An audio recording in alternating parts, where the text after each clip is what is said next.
अभी हमारे साथ बेगूसराय के कला संस्कृति पदाधिकारी श्री श्याम कुमार सैनी सर हमसे अभी खास कार्यक्रम में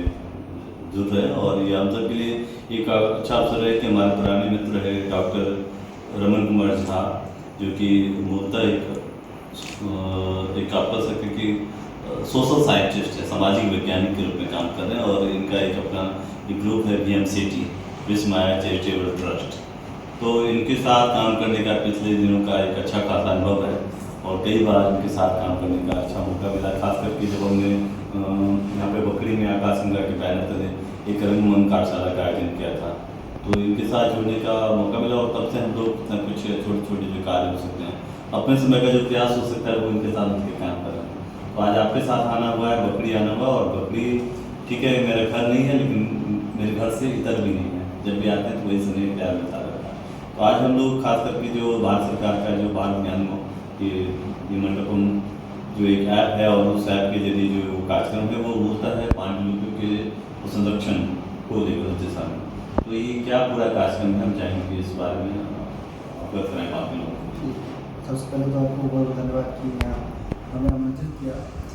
पांडुलिपि का जो सर्वेक्षण कार्यक्रम चल रहा है ये ज्ञान भारतम मिशन के अंतर्गत हो रहा है, जो भारत सरकार के द्वारा कराया जा रहा है और इसमें बिहार की कला संस्कृति विभाग का सहयोग है और जिसके माध्यम से हम लोग हर बिहार के ज़िले के बिहार के हर एक ज़िले में सर्वेक्षण कराया जा रहा है और इसी में हम लोग जैसे बेगूसराय में जैसे हमारा कार्य क्षेत्र है तो यहाँ हम लोग कर रहे हैं और यहाँ हमें वैसे पांडुलिपि की खोज करनी है जो कम से कम 75 साल पुराना हो, हस्तलिखित हो, ताम्रपत्र पे हो, भोजपत्र पे हो, कागज़ पे लिखी हो। तो ऐसे पुराने जो चीज़ें हैं जिसमें ज्ञान विज्ञान की चीज़ें हो सकती हैं, बहुत ऐसी भाषाएं हो सकती हैं जो हम तक नहीं पहुंच पाई है, जो आने वाली पीढ़ी को हम कैसे पहुंचाएं, उनके लिए कैसे संरक्षित करें और इस विरासत को हम सहेज कर रखें ताकि जो हमारा ज्ञान विज्ञान आगे बढ़ता रहे पीढ़ी दर पीढ़ी। तो उसका एक उद्देश्य ये भी है और इसी उद्देश्य की पूर्ति के लिए हम लोग हर जगह सर्वे कर रहे हैं ताकि हमें पांडुलिपि की प्राप्ति हो। उसको हम लोग अगर वो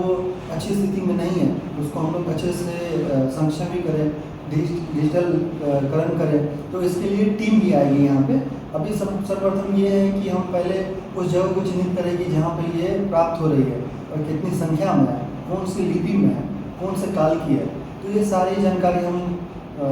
मोबाइल ऐप है ज्ञान भारतम, उस पर अपलोड करें फ़ोटो खींचकर और वहाँ से अप्रूव होने के बाद टीम यहाँ आएगी, उसको डिजिटलकरण करेगी। अगर उसकी स्थिति अच्छी नहीं है तो उसको संरक्षित करने के कदम उठाएगी। तो ये एक सर्वे कार्य चल रहा है और मैं आपको बता दूं कि पूरे भारत में बिहार अभी तीसरे नंबर पर है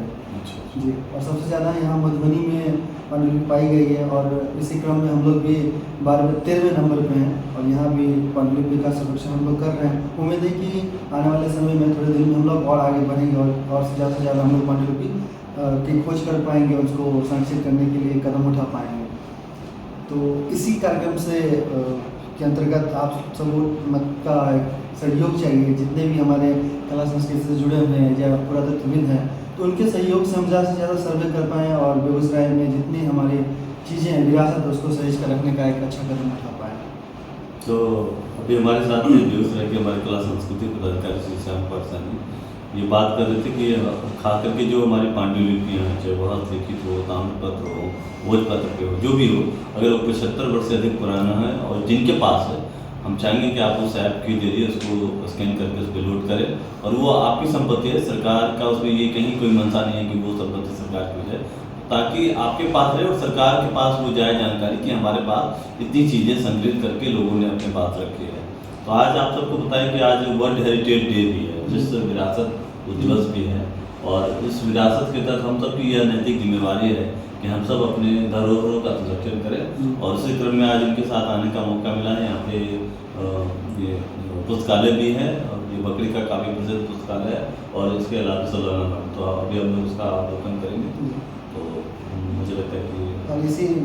विश्व विरासत दिवस पर मैं कहना चाहूँगा कि हमारी ओर से योजना भी है कि जिनके पास अगर पांडुलिपि सुरक्षित है उन्हें बहुत संभाल कर रखा है, तो हमारा एक प्रयास रहेगा कि हम अपने जिला प्रशासन की ओर से उनको सम्मानित भी करें इस चीज़ के लिए कि उन्होंने विरासत को संभाल के रखा है और नई पीढ़ी के लिए संभाल के रखा है। तो ये हमारी योजना है कि जिनके पास में उपलब्ध हो, जिनसे मिलता है, हम उनको सम्मानित भी करें। तो ठीक है, चलिए अपनी बात यहीं पे समाप्त करते हैं और फिर से डॉक्टर रमन जी के प्रति बहुत बहुत आभार व्यक्त करते हैं कि उन्होंने अपने VMCT के स्टूडियो में हम लोग को आमंत्रित किया और आज एक अच्छे खासे कार्यक्रम से हम लोग को जुड़ने का मौका मिला। बहुत बहुत धन्यवाद।